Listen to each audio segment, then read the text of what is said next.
Hi friends, welcome back to my channel. எல்லாருக்கும் வணக்கம். இன்றைக்கி என்ன ரெசிபி பார்க்க போகிறோன்னா, வெஜிடபிள் புலாவ் தான் செய்து காட்ட போகிறேன். இந்த சம்மருக்கு ஒன் பாட் ரைஸாக இந்த மாதிரி உங்கள் குழந்தைங்களுக்கு செஞ்சு கொடுங்க, விரும்பி சாப்பிடுவாங்க. வாங்க இதை எப்படி செஞ்சேன்னு வீடியோக்குள்ளே போய் பார்க்கலாம். ஒரு பவுல் எடுத்துக்கோங்க. அதில் 1 கப் அளவுக்கு பாசுமதி அரிசி சேர்த்துக்கோங்க. இது 200 கிராம் அளவுக்கு இருக்குது. இது முதல்லையே தண்ணி ஊற்றி நல்லா கழுவிட்டு ஊற வச்சுருங்க. ஊற வச்சுட்டு கழுவுனிங்கன்னா அரிசி உடஞ்சிரும். அதனால் முதல்லையே கழுவிட்டு அப்புறம் ஊற வைங்க. இப்போ இது ஓரமாக எடுத்து வச்சுருங்க. அடுத்ததாக நம்ம காய்கறியை பார்ப்போம் வாங்க. முதல்ல பீன்ஸு இந்த அளவுக்கு கட் பண்ணி வச்சுக்கோங்க. பட்டாணி, பச்சை பட்டாணி ஃப்ரெஷ்ஷாகவே எடுத்துக்கோங்க. அடுத்ததாக கேரட்டு, அதையும் நீல வாக்கில் இந்த மாதிரி கட் பண்ணி எடுத்துக்கோங்க. புலாவ் செய்கிறதுக்கு முக்கியமான பொருட்கள்லாம் ரெடி பண்ணியாச்சு. அடுத்து அரைக்கிற பொருளை பார்ப்போம் வாங்க. சின்ன மிக்ஸி ஜார் எடுத்துக்கோங்க. அதில் ஒரு 7 இல்லாட்டினா 5 மிளகா அதை எடுத்துக்கோங்க. மிக்ஸி ஜாரில் போட்டுட்டு பூண்டு அதையும் சேர்த்துக்கோங்க. இஞ்சி இந்த அளவு சேர்த்துக்கோங்க. தோலெல்லாம் எடுத்து கழுவிட்டு சேர்த்துக்கோங்க. கொத்தமல்லி இலை அதுவும் ஒரு கைப்பிடி அளவு சேர்த்துட்டு, புதினா இலை அதுவும் ஒரு கைப்பிடி அளவு சேர்த்துக்கோங்க. இதை முதல்ல கொரகொரப்பாக அரைச்சிட்டு அப்புறமா கொஞ்சம் தண்ணி ஊற்றி நைஸாக அரைச்சி எடுத்துக்கோங்க. இப்போ இதுவும் ரெடி ஆயிடுச்சு அரைக்கிற பொருள். இப்போ ஸ்டவ்வை ஆன் பண்ணிக்கோங்க. அகலமான கடாயை எடுத்து வச்சுக்கோங்க.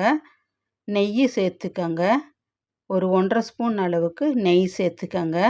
இது கூடவே ஒரு 1/4 கப் அளவுக்கு எண்ணெய் சேர்த்துக்கோங்க. ஒரு 50 கிராம் அளவுக்கு எண்ணெய் சேர்த்துக்கோங்க. ரீஃபைண்ட் ஆயில் தான் சேர்த்துருக்கேன். இதில் 1 ஸ்பூன் அளவுக்கு சோம்பு சேர்த்துக்கோங்க. சோம்பு பொரிஞ்சதும் பிரியாணி இலை சேர்த்துக்கோங்க. இது கூடவே கொஞ்சம் போல் கல்பாசி சேர்த்துக்கோங்க. அடுத்ததாக அன்னாச்சி பூ ஒரு சின்ன பீஸாக சேர்த்துக்கோங்க. ஏலக்காய் 2, பட்டை ஒரு 2 துண்டு அதையும் போட்டுட்டு 4 கிராம்பு அதையும் சேர்த்துக்கோங்க. இதெல்லாம் பொரிஞ்சதும் பொடியாக நறுக்கி வச்சுருக்க பெரிய வெங்காயம் அதையும் சேர்த்துட்டு அடுப்பை சிம்மில் வச்சு லேசாக வதக்கி விட்டுருங்க. கண்ணாடி பதத்துக்கு வந்தால் போதும். வெங்காயம் ரொம்ப ப்ரௌன் ஆகணும்னு அவசியம் இல்லை. இப்போ நம்ம அரைச்சி வச்சுருக்க பேஸ்ட்டு பச்சை மிளகாய், இஞ்சி, வெள்ளை பூண்டு, புதினா, கொத்தமல்லி இந்த பேஸ்ட்டை இதோட மிக்ஸ் பண்ணிக்கோங்க. பச்சை வாசனை போகிற வரைக்கும் வதக்கிக்கோங்க. இதில் நீங்கள் கேப்சிகம், உருளைக்கிழங்கு இது கூட நீல வாக்கில் நறுக்கி இதோட சேர்த்துக்கரலாம். இப்போ நறுக்கி வச்சுருக்க காயை சேர்த்துக்கரலாம். ஒவ்வொன்றா பச்சை பட்டாணி சேர்த்துக்கோங்க. நீல வாக்கில் நறுக்குன கேரட்டு அதையும் சேர்த்துக்கோங்க. பீன்ஸு நீல வாக்கில் கட் பண்ணது அதையும் சேர்த்துக்கோங்க. சேர்த்துட்டு இப்போ இது எல்லாத்தையும் மிக்ஸ் பண்ணிக்கோங்க. காயெல்லாம் மசாலாவோட மிக்ஸ் ஆகணும்.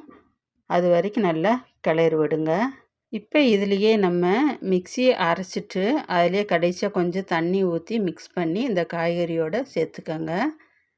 இப்போ நம்ம எடுத்து வச்சுருக்க தயிர் ஒரு 3 ஸ்பூன் அளவுக்கு புளிப்பில்லாத தயிராக சேர்த்துக்கோங்க. இந்த சாதத்துக்கு தேவையான உப்பு அதையும் இதோட சேர்த்துக்கோங்க. மெல்லிசா நீல வாக்குன நறுக்குன தக்காளி அதையும் இதோட சேர்த்துக்கோங்க. உள்ளே இருக்க சதப்பகுதியெல்லாம் எடுத்துருங்க. இப்போ இதை எல்லாத்தையும் மிக்ஸ் பண்ணி விட்டுருங்க. இந்த வெஜிடபிள் புலாவு நம்ம பாசுமதி அரிசியில் தான் செய்யணும்னு இல்லை. நம்ம வீட்டில் சாப்பாட்டுக்கு யூஸ் பண்ணுற அந்த அரிசியில் கூட இதை செய்யலாம். வீட்டு சாப்பாட்டு அரிசியில் செய்யும் போது கரம் மசாலா கொஞ்சம் கூடவா சேர்த்துக்கோங்க. அப்போ தான் நல்ல வாசனையாக இருக்கும். இதை இப்போ ஒரு 5 நிமிஷம் சிம்மிலேயே வேக விடுங்க. இப்போ ஒரு 5 நிமிஷம் கழித்து திறந்து பார்த்திங்கன்னா கொதித்து வந்திருக்கும். இப்போ இதில் தண்ணி சேர்த்துக்கலாம். அரிசி வேகிற அளவுக்கு 1 கப் தண்ணி மசாலா அரைச்ச தண்ணி ஊற்றிருக்கேன். இப்போ 2 கப் அளவுக்கு தண்ணி சேர்த்துருக்கேன். 1 கப் அரிசிக்கு 3 கப் அளவுக்கு தண்ணி சேர்த்துக்கோங்க பாசுமதியாக இருந்தால். இப்போ நல்லா தண்ணி கொதித்து வந்துருச்சு. இப்போ நம்ம ஊற வச்சுருக்க அரிசியை தண்ணியெல்லாம் நல்லா வடிகட்டிட்டு இதோட சேர்த்துக்கரலாம். இதே அளவு சேர்த்து நீங்கள் குக்கரில் கூட செய்யலாம். குக்கரில் செய்யும் போது விசில் போடாமல் மூடி போட்டுட்டு சிம்மில் வச்சுட்டு அரை மணி நேரம் கழித்து ஆஃப் பண்ணிடணும். தண்ணி ஊற்றிட்டு இந்த மாதிரி இடையில கிளறி விடுங்க. கிளறி விட்டுட்டு சிம்மில் வச்சுக்கோங்க ஸ்டவ்வை. வச்சுட்டு இப்போ இதில் மூடி போட்டு வச்சிடலாம். வச்சுட்டு ஒரு 20 நிமிஷம் கழித்து திறந்து பார்த்தா தண்ணியெல்லாம் இந்த மாதிரி வற்றி இருக்கும். எல்லாமே சாஃப்டான காயினால் காய்கறியும் வெந்திருக்கும், சாதமும் சீக்கிரம் வெந்துடும். இந்த அளவு போதும். நம்ம ஸ்டவ்வை ஆஃப் பண்ணிடலாம். இப்போ இதில் சின்ன சைஸ் லெமன் அதில் பாதியை பிழிஞ்சு விட்டுருங்க. லேசாக மிக்ஸ் பண்ணிவிட்டு மூடியை போட்டு வச்சுருங்க. ஸ்டவ்வை ஏற்கனவே ஆஃப் பண்ணியாச்சு. இப்போ இது ரெடி ஆயிடுச்சு. வெஜிடபிள் புலாவு சுட சுட சாப்பிட்டு பாருங்கள். அவ்வளோ டேஸ்ட்டாக இருக்கும், கலர்ஃபுல்லாகவும் இருக்கும், டேஸ்ட்டும் நல்லாயிருக்கும். இதுலேயே நீங்கள் முந்திரி பருப்பு நெய்யில் வறுத்து கூட சேர்த்துக்கரலாம். இன்னும் நெய் கூட சேர்த்துக்கரலாம். மேலே கடைசியாக பரிமாறும் போது நெய் ஃப்ளேவரோடு நல்லாயிருக்கும். இதுக்கு சைட் டிஷ்ஷு எதுவுமே தேவையில்லை. நம்ம இதுலேயே எல்லா வெஜிடபிளும் சேர்த்துருக்கறனால எதுவும் தேவை இருக்காது. வெறுமனையே சாப்பிட்லாம். ஆனியன் ரைத்தா மட்டும் போதும் இதுக்கு. இப்போ இது பார்க்குறதுக்கு எவ்வளோ சூப்பராக இருக்குது பாருங்கள். சாப்பிட்றதுக்கும் நல்லா டேஸ்ட்டாகவும் இருக்கும். இப்போ பிளேட்டில் சர்வ் பண்ணிக்கிறலாம். பிளேட்டில் இந்த மாதிரி அரேஞ்ச் பண்ணிக்கோங்க. பண்ணிவிட்டு ரைத்தா மட்டும் போதும்.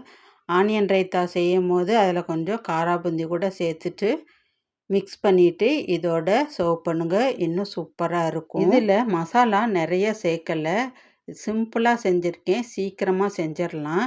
இதே மாதிரி நீங்களும் கண்டிப்பாக ட்ரை பண்ணுங்கள். ட்ரை பண்ணிவிட்டு எப்படி இருக்குன்னு சொல்லுங்கள். நம்ம வீட்டில் இருக்கிற பொருட்களை வச்சு அரை மணி நேரத்தில் இதை செஞ்சு முடிச்சிடலாம். சீக்கிரமாக லஞ்சு ரெடி ஆகிரும். இந்த வீடியோ உங்களுக்கு பிடிச்சிருந்தா லைக் பண்ணுங்கள், ஷேர் பண்ணுங்கள், கமெண்ட் பண்ணுங்கள். தேங்க்ஸ் ஃபார் வாட்சிங்.